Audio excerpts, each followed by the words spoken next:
Hello, friends. It's Miss Ashley here, and I am welcoming you guys to the fifth grade parent survival guide to computational thinking and coding. Very excited to have you here so we can get started on this conversation. I know that you, as parents, have some very important questions on how you can best support your kiddos, and I want to be able to provide some resources to you so that this can be possible.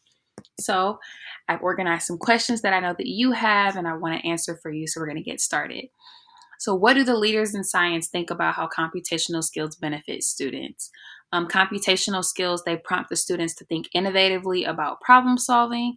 In our class, we're preparing our fifth graders for middle school and beyond by challenging them to continue to be creative while also thinking about issues in a higher level manner.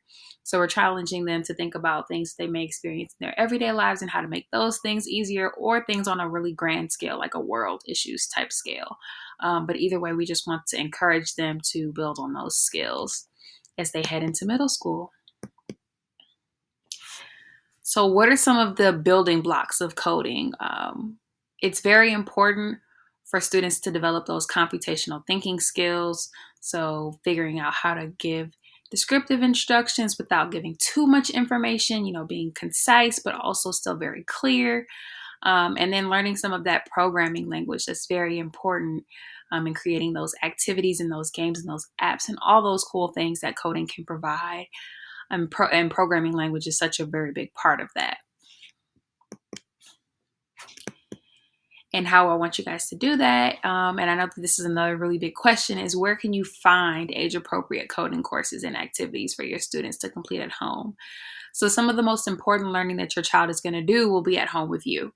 And that can be very scary, but I think that it's also a very great experience.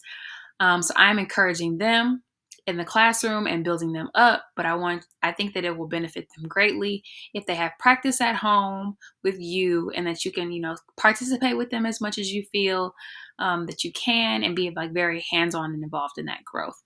So maybe you could even participate with them in some activities and create things with them, learning some of the courses with them and practicing and quizzing them on things. I've included some links below this video that I think are great resources to help you get started. They're very accessible, they're very parent friendly, they're very kid friendly, and I think that they're very supportive for this goal that we're trying to create. We're all in this together, and I'm very excited to learn with you and with your students, and we can all just continue to grow together. So take care, and I'll see you soon.